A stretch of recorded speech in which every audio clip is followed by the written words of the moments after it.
Stock markets around the world are being supported by central bank policies, but it seems that the steam is running out. So today we will discuss how the debt is reaching an all-time high.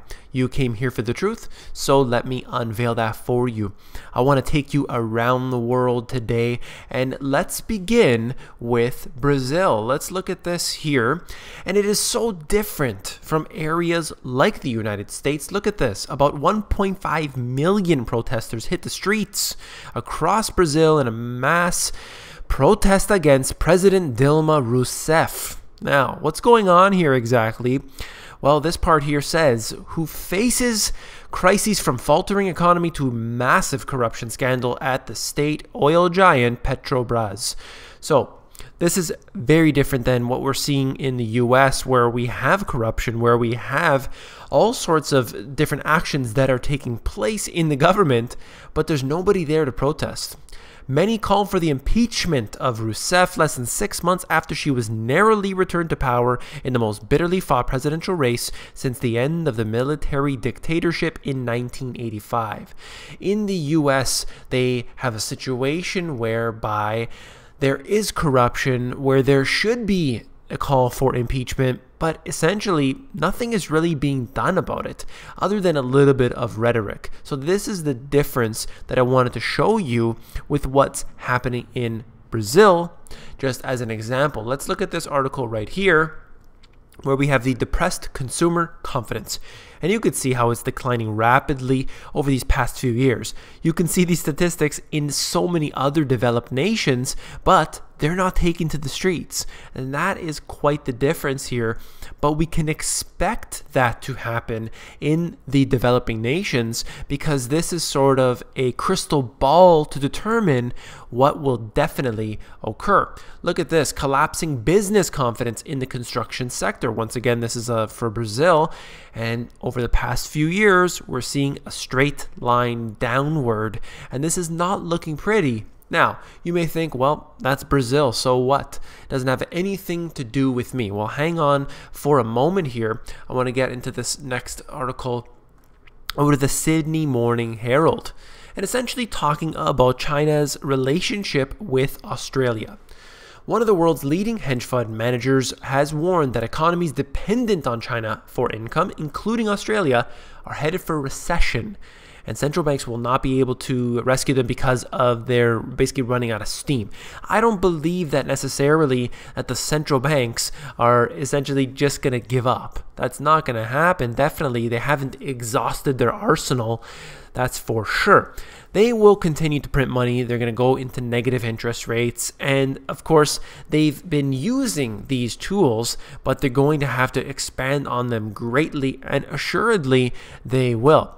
Look at this. China is everything to Australia in lots of ways. That is so important to think about, because when you have one nation who is a major commodity exporter, for example, and all of a sudden their biggest buyer says, we don't need that many units this month, only do half the amount, or whatever it might be.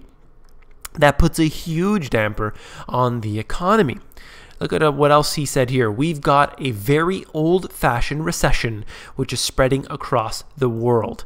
And it doesn't take a genius. It doesn't take the world's leading hedge fund managers to tell you that. Just look at the statistics and you'll see it for yourself. Let's move on to this here. Australian households are the most indebted in the world, according to the research by Barclays, which warns that the country could be vulnerable to another global financial shock. And every country is vulnerable. It isn't just Australia, but of course, they're just trying to keep the people in fear instead of informing them how they can prepare. So look at this. Barclays chief economist says the private sector debt-to-income gearing is currently at an all-time high of 2,006%, which is up from the financial crisis, 191%. So it's actually getting worse, and this is these statistics that I've been referring to. But of course, when you mention them, you're considered somehow a conspiracy theorist and other things like this. But essentially, this is undeniable. Australia is not the only country that is facing the same crisis. Look at what's happened in Brazil. We see China definitely been slowing down quite a bit, and don't even get me started on what's happening in the US. So Australia, obviously very dependent on China, and many countries around the world, in fact, are dependent on China. But what happens when China slows down? Obviously, there is a ripple effect which goes across the world. Look at what I wrote about in my book, a diagram that essentially just tries to use this to explain the devaluation of currencies over time. The individual who used to get paid so much for their 9-to-5 job, and they were able to buy everything they needed with a single person working in the household.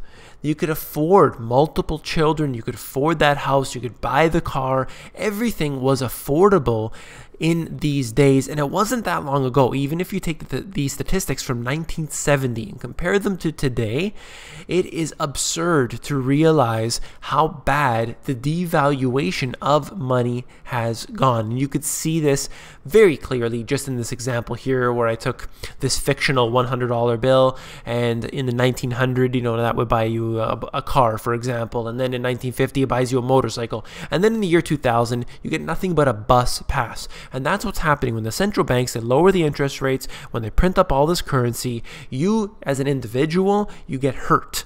And that's what people don't realize. They think, look, I need the government to, quote unquote, take action, as Obama loves to say, and that just devaluates the currency. And that is no good for you and I if we're trying to save. If you're a central banker, it's absolutely wonderful. Let's look at this here.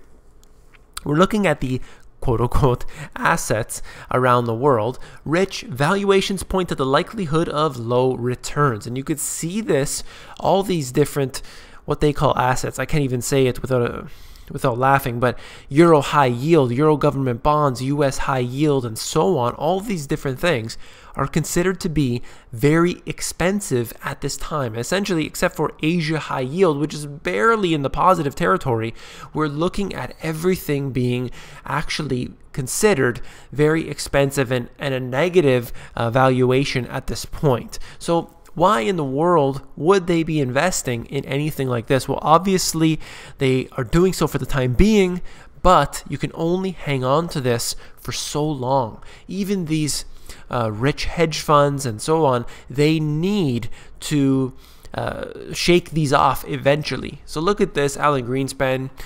You can really look at him in one way or another. Obviously, he was the Federal Reserve chairman for the time being, but he is very educated, and let's just take his information with a grain of salt. He's talking about oil prices and how they're set for a decline. So look at this. So that the West Texas Intermediate price running at $10 a barrel on the Brent crude, which is the global price, and that basically means that we're creating great abnormalities in the system. That's very obvious. And unless and until we find a way to get out of this dilemma, prices will continue to ease. Remember, I said that. Because there's no place that the oil has to go except for into the markets. And at the bottom, they suggest, so the US either needs to produce less or figure out a way to export oil. So what he's saying is that the prices are set to decline. There is too much production that is occurring right now. What I'm going to add to this is what I've been saying for quite a while, is that where did all of this supply come from? They didn't know that, it just appeared out of nowhere. So why did the price decline so dramatically in such a short period of time? Something else is going on here. I'm definitely not convinced, but I do believe that the price of oil could decline further. It will go up and down, and it's volatile. I definitely realize that. But the lows that we saw only a little while ago are definitely not the lowest we could see. Now, this article was out of the Business Insider, but I want to move on to this interesting little chart here.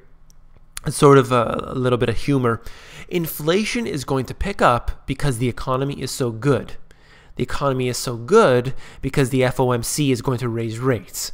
And the FOMC is going to raise rates because inflation is going to pick up. So it's essentially a circle that is occurring, and this is a joke in a way because it's just self-feeding. And this is the type of thing that makes it into the mainstream media, and people don't even realize that they're being caught in this trap. Individuals who may have a lot riding on these markets are basically finding themselves in this circle, this circular logic, and it is definitely a problem for you and I. Let's move on to this one last thing. I've been covering this for quite some time, but yet another banker has died, and this individual here froze to death apparently, and it's quite sad regardless, but I just want to essentially tally up how many people in the finance and in insurance and the sort of the finance industry, let's say, are dying either from suicide or murders or whatever it have you, and it seems to be tallying up quite considerably.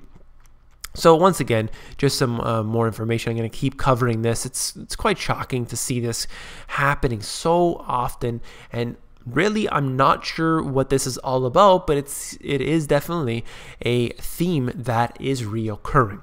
If you found this video informative, please give me a thumbs up, and don't forget to become a insider, because it's where I give out all my best intel for free. That is available at themoneygps.com. You just scroll down to the bottom, fill in your email address, and you get occasional emails from me with good, short, concise info.